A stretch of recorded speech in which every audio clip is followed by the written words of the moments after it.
Hills and mountains, my dear listeners, hills and mountains.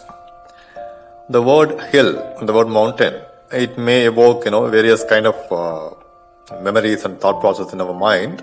And I just wonder what it brings to your mind, when you hear the word hill or a mountain. Is it like a place, which is really up above and, filled with cold air or with some pleasant air with a lot of breeze and steaming with trees, animals, birds, flowers, insects and everything? Or is it a desert? What is the idea that comes to your mind? Naturally, for most of us, the word hill or a mountain, it brings a lot of good feelings like, green and flowers, fruits, and all the things I said a minute back, like butterflies, bees, and insects, and wild animals, and whatnot. A beautiful place, where we can enjoy the breeze and we can, feel the freshness, the cool factor of the forest and the chirping birds and the ambience in total. But what if I say that, the moment I think about hill, the kind of feel I have or the kind of, thoughts which flood my mind all relates to what we normally associate with a desert. A desert filled with just sand dunes. Okay, this is going to be a hot topic for the day today. And before I explain more about why I feel differently when I think about forest, I have to give you a little bit of history. We got our independence in 1947. In the last, 76 years, we have done many things to erase the forced identity our British rulers gave to us, right from the name of a city to many other things. Madras became Chennai again, Bombay became Mumbai again, Calcutta became Kolkata again, Bangalore became Bangalore again, New Delhi became Nai Delhi.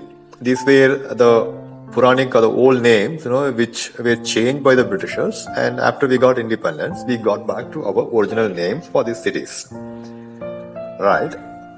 But unfortunately, the very idea, behind changing these names back to the original names and as a show of our intent to set things back to the free India, to remove all the shackles of the British rule, it has stopped just with changing of the names, I'm afraid. The urge to get back to our original identity, I think has unfortunately stopped with these name changes. What happened is, in this process, we have made some skin deep changes and then we start calling ourselves the new India, the modern India, the great India, the patriotic India. And to increase our patriotism, we eat pizzas and burgers, we drink colas, and we dream of becoming a superpower, economic and military superpower like America.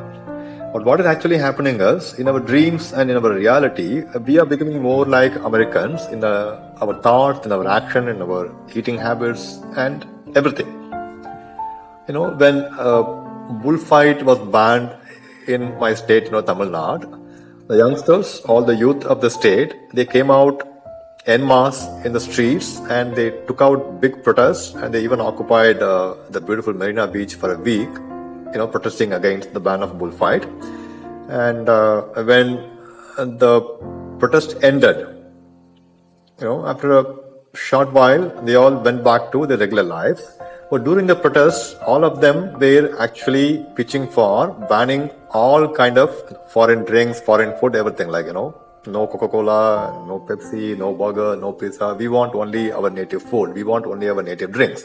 But the moment the protest ended, they all went back to having all those stuff like, eating a burger, pizza, whatever. And they even added something more like a shawarma and so on. Right? The hills of India, the hills of the free India, which are basically the lungs of our country, and for us, because we breathe the oxygen which are generated in those mountains, are unfortunately still under slavery of a different order. They have not become free yet. our hills were actually adorned with beautiful forests right from Kanyakumari to Kashmir, although the tree types and species may differ, but they were all beautiful forests. But what happened was, somewhere in our history, the beautiful dress of our hills were disrobed by big business, and these hills were forced to wear swimsuits, two-piece, swimsuit or a single piece. And the name they gave to these, swimsuits were tea plantations and coffee estates. Right? And these hills, they have been praying fervently to Lord Krishna till today to get back their original robe, which has not happened yet. Millets were the ancient food of our nation. They are still for a vast majority of people. They are light on soil, they don't need much water, they grow in harsh climate. So it was ideal, and millets were highly nutritive, right? When India became free, and then when we brought in the Green Revolution, the short variety of paddy, the dwarf variety of paddy and the Mexican wheat, they chased all these millets to all corners of our country, and they beat the millets black and blue. So the millets, afraid and running for their life, they went into hiding in the small farmers' land holdings and in the kitchen utensils of the small farmers, like in a pot or in a storage bin or whatever. These were the only places these millets were able to hide themselves to survive the onslaught of the foreign introduced dwarf paddy and Mexican hybrid wheat. In the last 10 years, a silent revolution, I call it the organic revolution, it slowly and silently brought back all these millets into mainstream, into our food plates. And right when we started rejoicing the nutritive benefit these millets have brought back into our palate, a big problem hit the millets again. This year, 2023, has been announced as the International Year of Millets. And the millets are shell-shocked. Why? Whenever this kind of an international spotlight is given on a particular food crop, big business, it steps in like the proverbial camel which actually gets into a tent by bending its legs and bowing its head to get into the tent.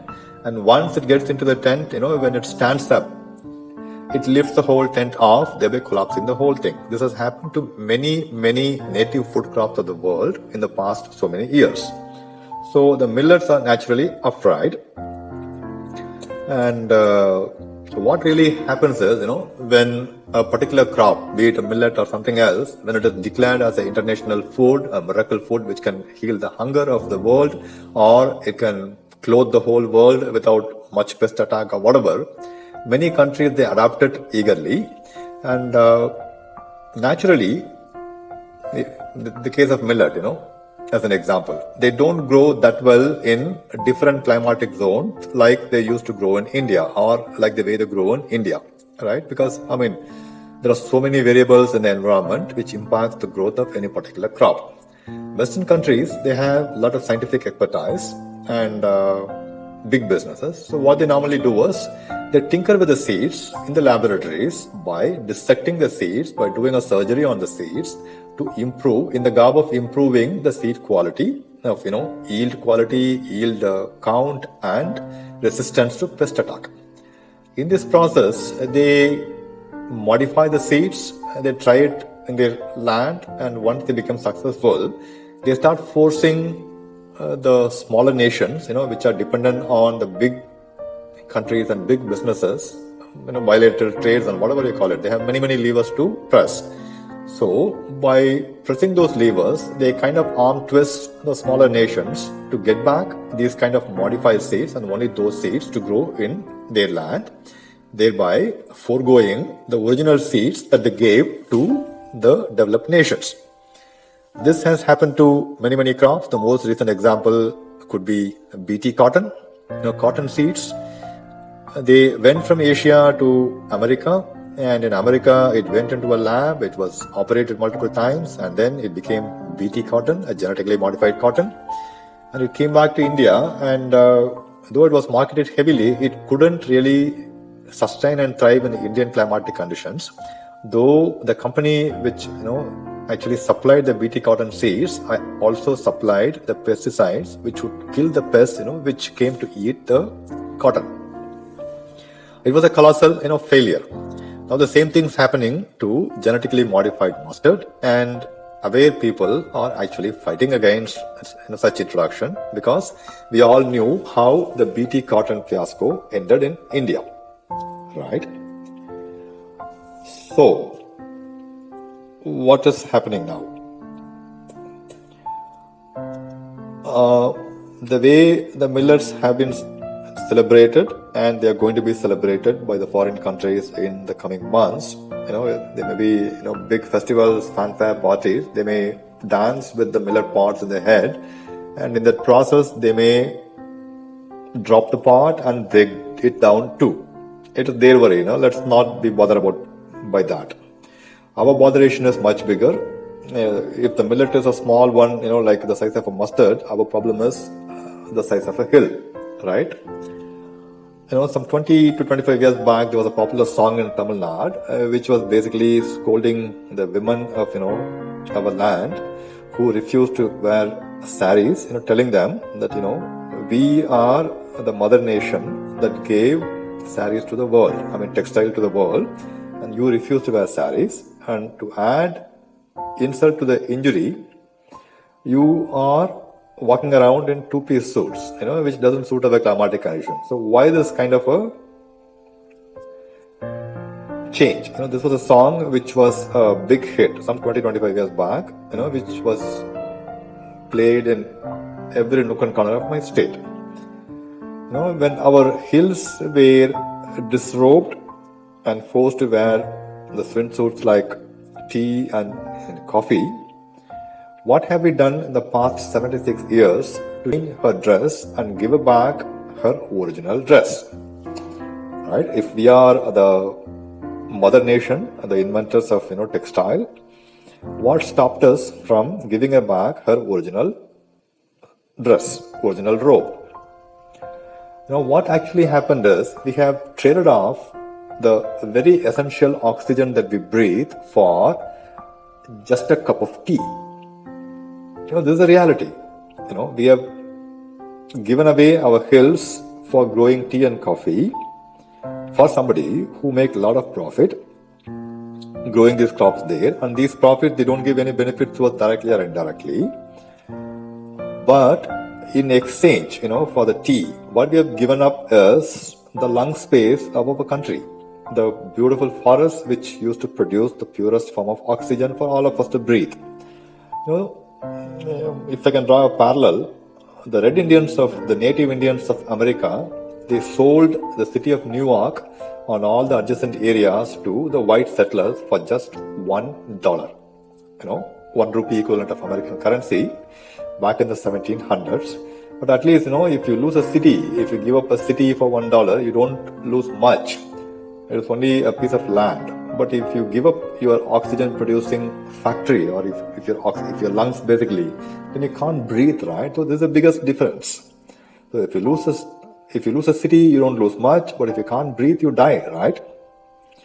What really happened is our forests, when they were cut down by Britishers because they loved the trees, the timbers, which were being there for hundreds of years.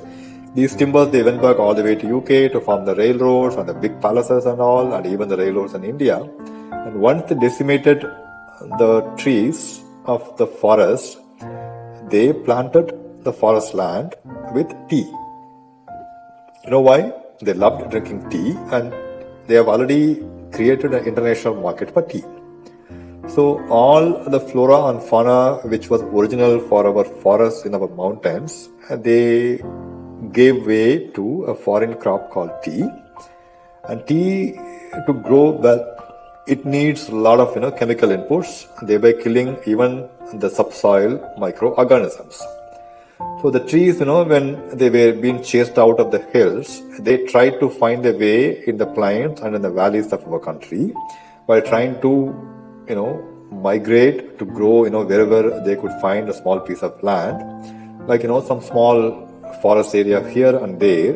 But even these spaces are under constant attack by an ever-growing population. We, the population, who are happy, cutting down trees and building steel and concrete structures anywhere and everywhere.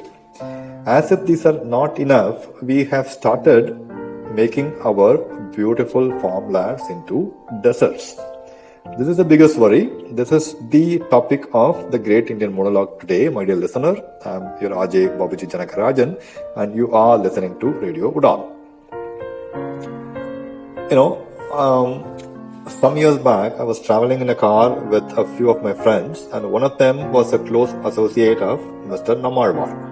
Mr. Nammalwar, I think I spoke to you about him in one of the past episodes, a natural farmer activist who single-handedly brought back natural farming, organic farming, whatever you call it, into the lands of Tamil Nadu, right? This gentleman, one of them with us, was actually a close associate of Mr. Nammalwar. And the time was evening, the sun was about to set. It was amidst paddy fields, rolling paddy fields in a beautiful area down south in Tamil Nadu. And I just rolled down the window. I took a deep breath and basking in the setting sunlight, I exclaimed to all the people in the car, look at this, such a lovely sunset, and the paddy field is just, gleaming with golden dust, kind of, gold color. The light was reflecting everywhere, and it was, surreal. And while my friends, they actually nodded in affirmative, this gentleman who was working with Mr. Nammalwar, he actually made a pause, and then in a sad tone, he said, "What you look actually, Mr. Babuji, is just a desert." I was shocked. How can it be a desert? You see, waterways there, you see beautiful paddy fields, and the paddy crops are so healthy. And why do you call it a desert? Then he explained that Mr. Nammalwar used to say to people many, many times that if you go to a desert, you see only sand particles everywhere. Sand, and more sand, right? In a similar way, any place, which is cultivated with a single crop, be it paddy or wheat or whatever it is, he calls them just a desert because you see only one type of particle everywhere. If it was sand in the real desert, here it is paddy in the paddy desert. So there is no biodiversity, there is no life activity, it is not a great place. This was the kind of understanding that, he shared with us on that day. And we were all stunned, but we realized that he was right. Okay. Now what is happening, the irony of our hills, becoming tea estates and coffee plantations, we lost our lungs, and because of that, many Indians are getting down with a lot of lung-related ailments, breathing troubles and allergies. And to treat them, if not to cure them, we spend crores and crores of rupees, right? And the latest addition to our spending arena or the market space is oxygen bars. Startup companies or multinational companies, they are slowly setting up oxygen bars in main cities of our country, where you walk in, you pay a few $100 to breathe pure oxygen for 5, 10, 15 minutes. The longer you breathe pure oxygen, the higher you pay. Look at the irony. These were free. This oxygen was free. We had the biggest oxygen producing factory in the world in the Western Ghats and even in other hills of our country. And we gave them up for a cup of tea or a cup of coffee, just some hobby drinks. And for the oxygen, we end up paying to breathe them in the pure form. So, however, Mr. Babuji, you actually talk about this. We love the taste of tea. Instead of telling me this kind of excuse, I would like every one of my listeners to think about this proposal. What if we stop drinking tea? One cup of tea. If you refuse one cup of tea, every day, every time you feel like drinking something, if you refuse drinking tea, what would happen?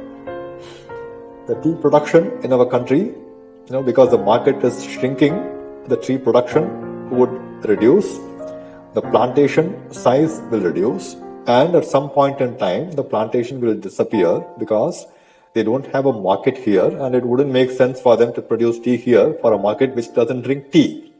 So in this process, the refusal of one cup of tea by you and me will actually produce a thread, a single thread, which would become the original dress that our hills lost some 300 years back. 140 crore Indians, if we don't drink tea, this is not hypothetical, this is very real, but we often lack the personal will to do this. If you really want to be patriotic about your country, about our country, and if you want to show this, you don't have to get down to the street, taking out a protest rally or whatever. You can just refuse accepting a cup of tea, right? If all of us do this, I'm sure our hills will get back their original glorious, multi-life, thriving dresses back in the place of the two-piece swimsuit or the bikini which they have been forced to wear for the past 300 years.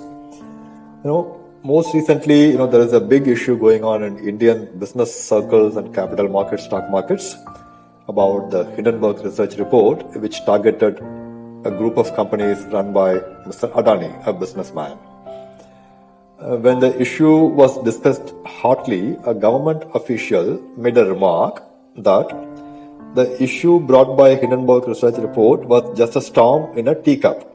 What he intended to convey was, the problem is not systemic, it is a problem with only one set of companies, and the larger Indian market, the other companies which are doing business in India, they will not be impacted by this storm because this storm is happening in one teacup which is called Adani Group of Companies.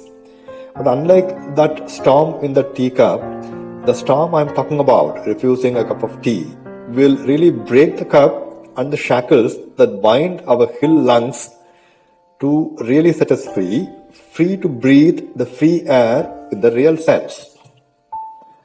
My dear listeners, this is not a utopian dream. If you want change, any change to happen, we must become the change. And this one I'm talking about is very much within our capability to grow the forest cover in India. The unfortunate thing we are attempting to do is we are trying to grow it in places far away from where we originally lost our forest. There was a popular story, a mullah story or a Rumi story or whatever, where a person, he loses his ring while rowing in a boat in a lake. So he laments about the loss, and once he gets back to the shore, he starts looking under a brightly lit lamp frantically. The co-passenger in the boat, who also stepped down with him on the shore, he stops him and asks him, "Hey, what are you searching for?" And this gentleman says, "I'm searching for my ring." And the guy who asked him the question, he is stunned by this response, and he says, "Are you an idiot? If you want to find the ring that you lost, you must search for it in the place where you lost, not in the place where you can search conveniently." So, if you really want to find the ring, you have to get back to the lake, to the spot where you think you dropped the ring, and you must search there, right? If I apply the story to the way we are dealing with our forests, we lost our forests in the hills. Instead of recreating the forests in the hills, we are trying to add green space everywhere except the hills, with the idea that, India will have to have, 33% forest cover by, such and such date, thereby losing the whole plot. My dear listeners of this lovely radio channel, Radio Udaan, I'm your RJ, Radio Babuji, and I wish you are all patriots just like me, and have a patriotic fervor. It can be shown by a simple act of refusing a cup of tea. Jai Hind, stay blessed, stay healthy, stay happy, and stay tuned for yet another episode of the Great Indian Monolog. I'll talk to you in about a week. Till then, see you. Bye-bye.